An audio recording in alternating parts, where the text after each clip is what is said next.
Hi, Bart. How's it going? What's your name? Yeah, Cassian. Cassian. Okay. What's going Cassian. on, Cassian? All right. Yes, How you doing?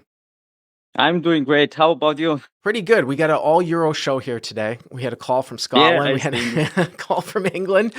We're going to Germany and then we're going to Amsterdam after this. So are you playing out of Germany here? Yes, it's in the Casino Stuttgart in Germany. Is no limit hold'em 5-10 game. No cap. 510 euros? Yeah, yes. 510 euros, no cap. Exactly. And It's how is it? nine-handed. Wow, this sounds like a big game, right? Yeah, it's pretty game. It's a big game. It's only one table of 5-10 and two up to three tables 2-4. Oh, okay.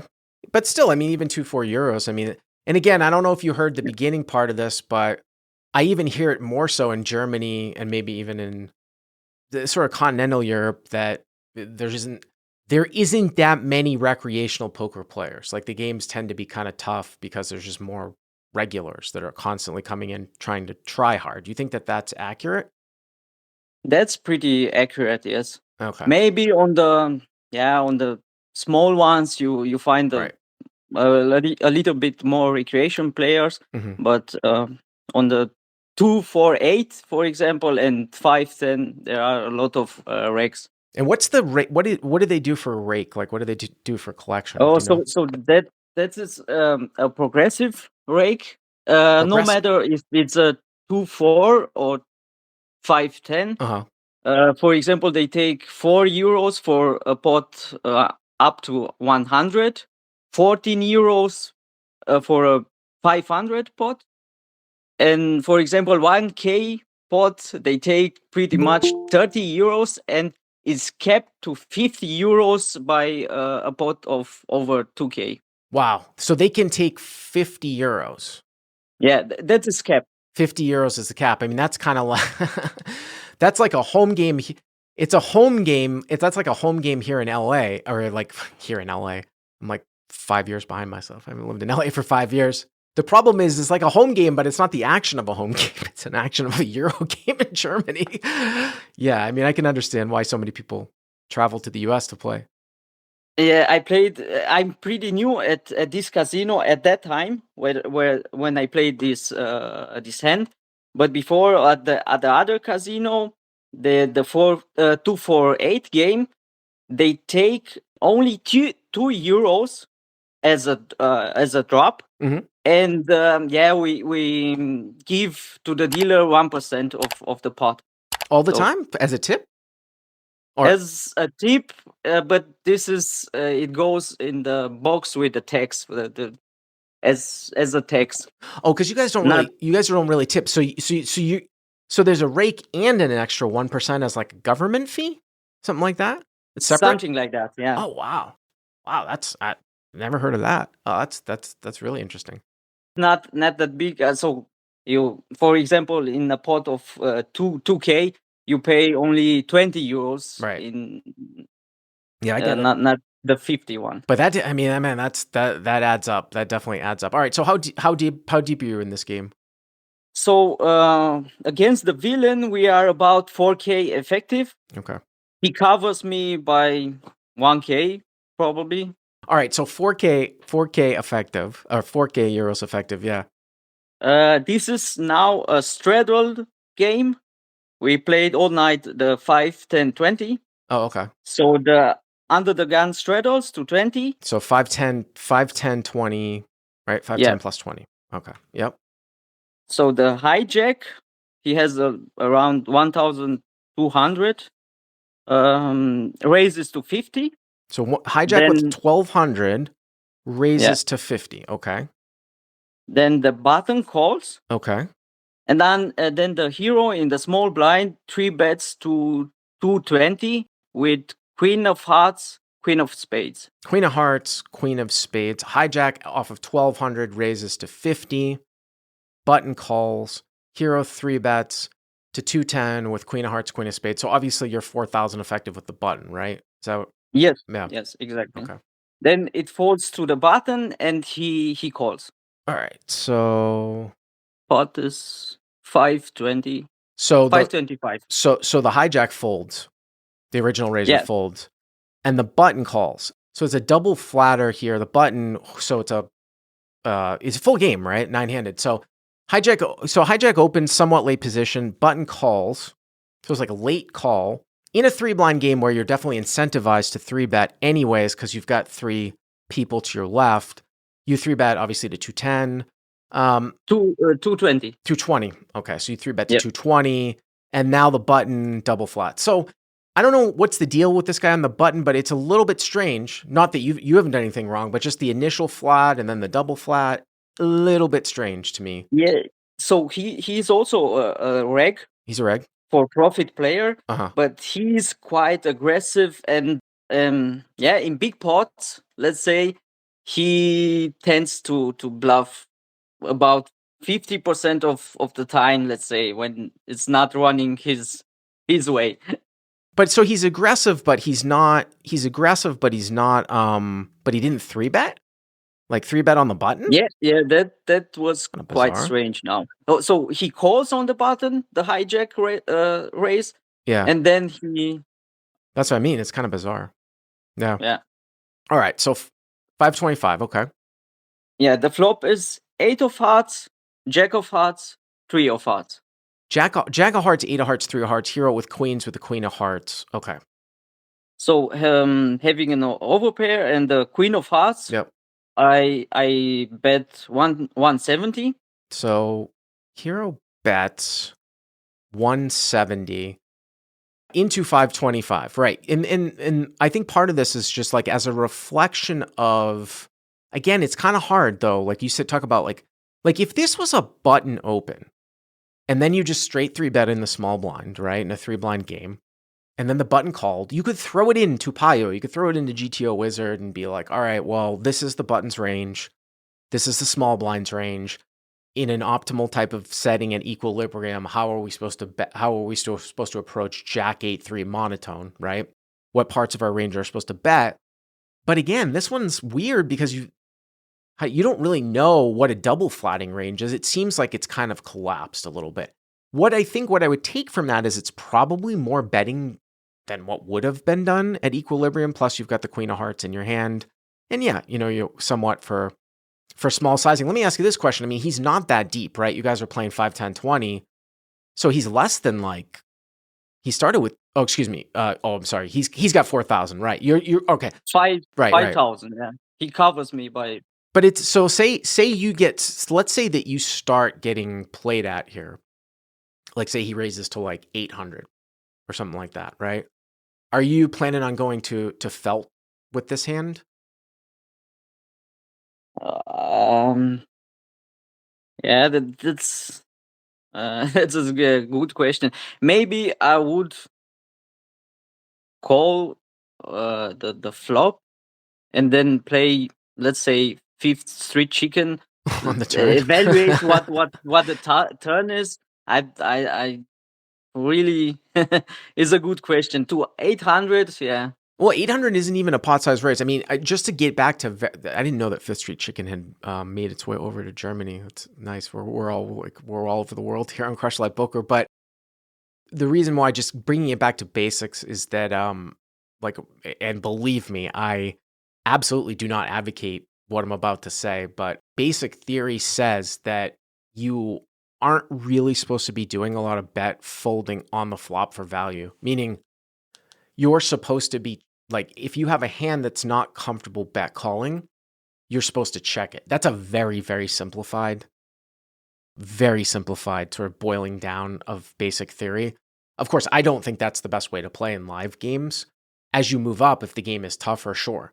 And of course, the reason why is because people call far too much. I'm just interested in the sense that a lot of times, if you were going to bet a certain combination of queens here, and you said, all right, I'm going to bet queens with the queen of hearts, it's because you're going to continue.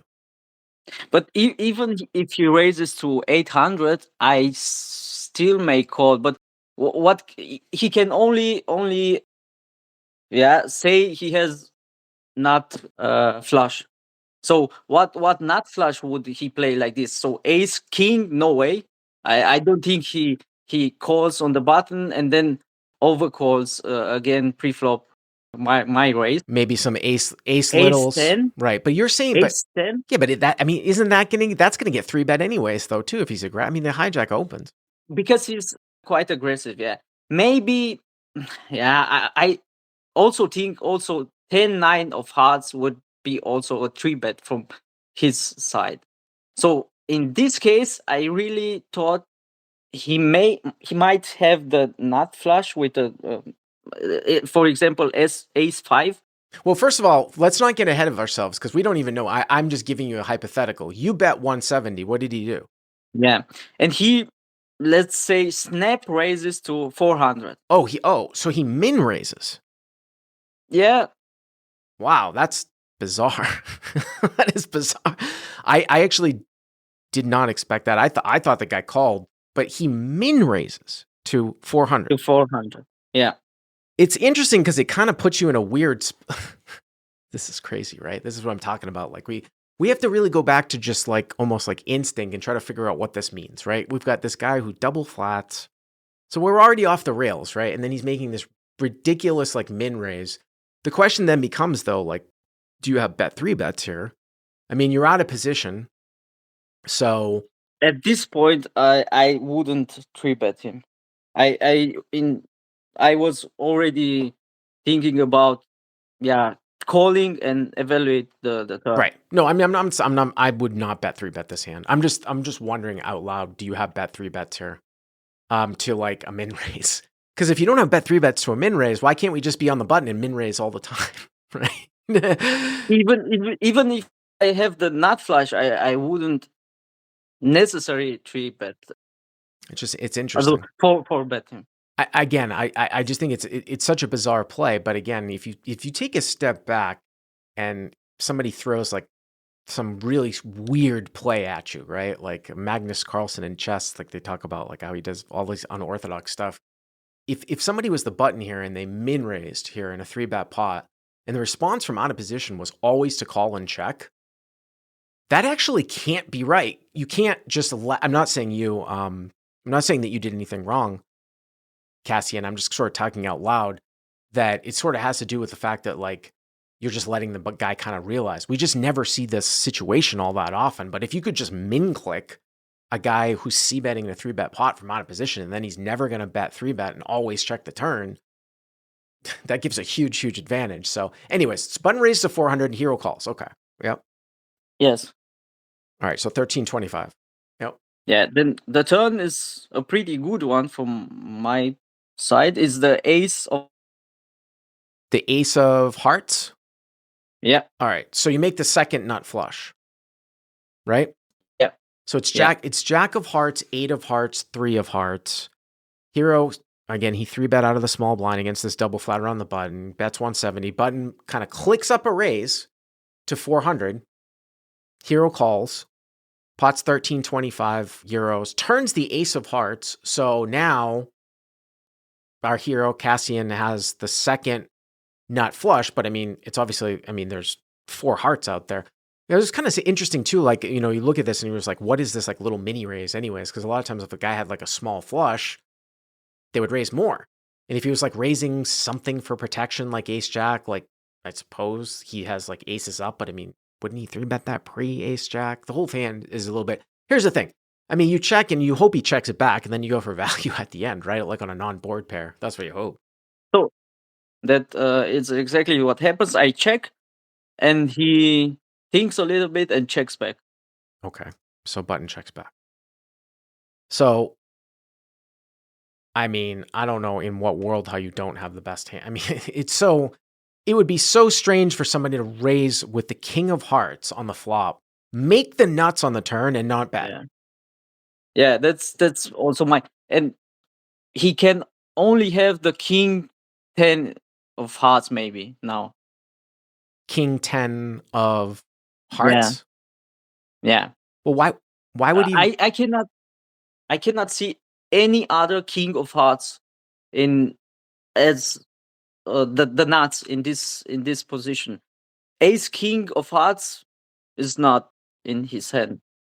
at this moment. Well, ace king of hearts is impossible. You mean like ace king with the king of hearts? You mean? Yeah, I mean that's very, Yeah. very unlikely. Again, it's like what? So many weird things would have to happen for him to have ace king with the king of hearts. He would have to not 3-bet pre, not back raise you pre, raise the flop, and then suddenly make the nuts. Because remember, ace king with the king of hearts isn't even the nut draw, checks. and then makes the nuts and then checks it back. Yeah, I think you got the best hand here a lot. All right, so what's the river? Yeah. Yeah. So the river is the 8 of clubs. Oh, okay. Well, that's unfortunate. Unfortunate in the sense of the board pairs. So it's jack of hearts, 8 of hearts, 3 of hearts. Again, 170, button raises to 400. We're at 4,000 euros effective in the 3-bet pot. Hero calls 1325 to the turn. The turn's the ace of hearts. Hero has queens with the queen of hearts. Check, check. Now the river is the 8 of clubs, so it pairs the middle card. Okay. So now I'm thinking, I must be good at this moment. So I take the lead on the river. I bet 500. Well, the only thing I'm not saying that it's. Let's just examine here something. So now that the board is paired, right? So now you lose to a boat, right? We don't really think he has the king of hearts, but slivers of that. But the only thing that I would say here is, so if we think he doesn't have the king of hearts based upon this action, okay, and the jack of hearts is out there, you're trying to get called by what? The 10 or the 9 of hearts, or I guess something like ace jack with no heart that's trying to like bluff catch you. Remember, I mean, it's weird because you called the min raise, but you were the 3-better. But I'm just saying that when you really look at the board distribution, if he doesn't have the king of hearts here, you're kind of trying to get called by like the 10 or the 9. And if you think he's aggressive, usually I'm not necessarily a big fan of like playing rivers as check calls to induce bluffs, but the higher stakes you go, you have to have it in your game. It's possible this hand might be played more efficiently as a check call, just because you might get more money from his bluffs than him calling with worse, if you follow me. Yes, I can understand, but Yeah. the turn action was quite strange. Well, remember the turn action suggests that he doesn't have the king of hearts, right? So let's say that he raised the flop, but that doesn't. So let's say he raised the flop with either, I don't know, like let's say he raised the flop with 9, 10 of spades. I'm just giving you an example of something, right? Something that he didn't really have business raising with. He was open-ended or something on a monotone board, okay? And then, or like queen jack, no heart, right? And now, like, you call his raise, and all right, the turn's a 4th heart. He doesn't have a heart. He's just done with it, right? So now at the end, let's say he's got queen jack or 9, 10 of spades. Now, if you check again, he has no way to win. So he's going to bluff now on a 4 flush, because you don't have to have a heart to call his like little mini bullshit raise on the flop. He raised so small. This is what I'm saying, that sometimes maybe on the river here, actually playing, even though you got the best hand here a ton, it could be playing a check call might actually be the best way to win the most amount of money, because now you're just sort of targeting like these other either low hearts or something like that. And you might open yourself up to something that you might not be comfortable with. So you bet 500. Okay. What happened? That's so what I happened. bet the 500 and the button raises to 2200. 3,200? 22. 2,200. All right. So the button raises to 2,200. All right. So this is what we can, I mean, here's the thing that we can surmise here, right? Cassian, he's representing a boat, or he's got a bluff. Like, he doesn't have the king of hearts, right? Like we said that he didn't have the king of hearts by the fact that he's checking behind the turn. He's certainly not betting the river now when the board pairs, especially when you're the 3-better and you're the one that can have aces and you're the one that can have pocket jacks and he's a double flatter. So we know he doesn't have the king of hearts. So it's just like, all right, he's saying he has a boat, or he's bluffing, right? Yeah, but that was my thinking also. Which boat can he have? Well, let's take a look. I thought for about 2-3 minutes, and okay, the boats that he can have is 3 full of 8s. Pocket 3s, yeah. Yeah, then the quad Mhm. eights, Mhm. and the jacks. I wouldn't put it on jacks. I don't think he's got jack. I don't even know if he's got pocket. I mean, again, who knows how these guys necessarily. Trees. I also at the moment I thought he has no pocket trees. He he wouldn't call preflop with pocket trees. So he's quite aggressive, but he structures and is quite balanced in preflop action. The thing that I find a little bit strange here, Cassian, about this particular hand is that you're the one that should have aces and jacks here way more than he does. That's also the point. So it's like, even if he had threes here, I'm not saying that it's not always a raise, but you could make a case that that might even be sometimes called. I mean, I suppose trying to get value from like the king of hearts, but you guys aren't anywhere deep enough to do this. But you could say, well, I could just jam over the top for a 3-bet and he should fold out everything, right? Like he raised it to 2,200. What if I just move all in? Is he going to call with threes? Well, you know what I mean? So, Yeah, but that was also my thought. He can only have the eights, 2 8s for quads. what about Jack 8 suited? How about Jack 8 suited? That's a one that GP there, or somebody said Jack 8 suited. Or Ace 8. No, Ace 8 is kind of weird though, because why does Ace 8? Ace 8 is going to just raise the flop like with no heart. But how about Jack 8 for top 2? Still, it's kind of bizarre because of the small sizing. I mean, here's the thing: the pot is what, 4,000 euros, and it's 17 for you to call. Is that right? Yeah. So I got about 2.5, around 2.5 to 1. So yeah, I'm just going to throw something out outside you here too. So, what if you had kings with the king of hearts? Would it make any difference? It shouldn't, right? I don't think it makes any Okay. difference. No. No, that's what I was trying to get at. So, I mean, it's like, do you think the guy's got a boat? The whole thing, here's the thing too. I'll just say, sometimes if it's close, a lot of people are being like, oh, just fold, like river aggression. There's something weird about this hand though, like all this bullshit, like the double flatting and then like all this other, the high cards that the hero should have with like the boats, and this guy shouldn't have it. And is he, even if he's 3-betting 8s, jacks, and aces, then he's just got 3s full? Yeah, at this moment, getting 2.5 to 1, I have thought he might have the pocket 8s, and once in a while maybe jacks. But only one combo from the T1. Let's say he plays 1 out of 3 jacks. one of the 3 times like this. Well, So he has 2 values, and getting 2.5 to 1, I can find some bluff.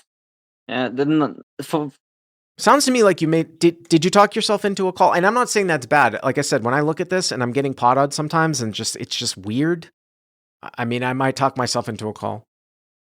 I called, but before revealing, is there any merit in jamming? Well, if I am deeper, not because I'm only 1,000 to 1,200 remaining, but if I am deeper, because I know he cannot have the aces, right, and jacks also.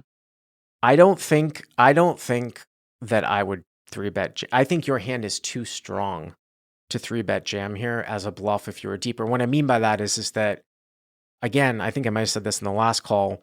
Usually, if you're facing kind of like a polarized range, you don't want to turn something into a bluff. Polarized saying like this guy's saying that he's got boats or he's got a bluff. You beat the bluffs, and you can't just say like, oh, I'm going to expect a guy to fold like pocket 3s here. If I'm jamming, if deeper, and if I would have jammed, I only can target the pocket 3s. Yeah. So what ended up happening? So you made the call, and so I call about 2 minutes later, 3 minutes, and he shows pocket 4s with the 4 of hearts. Jeez. Thank God you didn't fold. That's what I'm talking. That's what I'm talking about.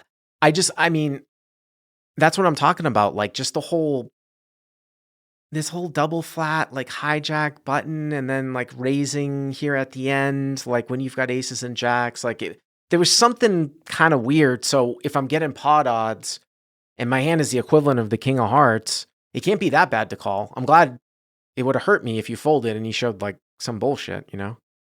Yeah. Yeah. All right, man. Thank you very much for the call. I appreciate it. Okay. Thank you also.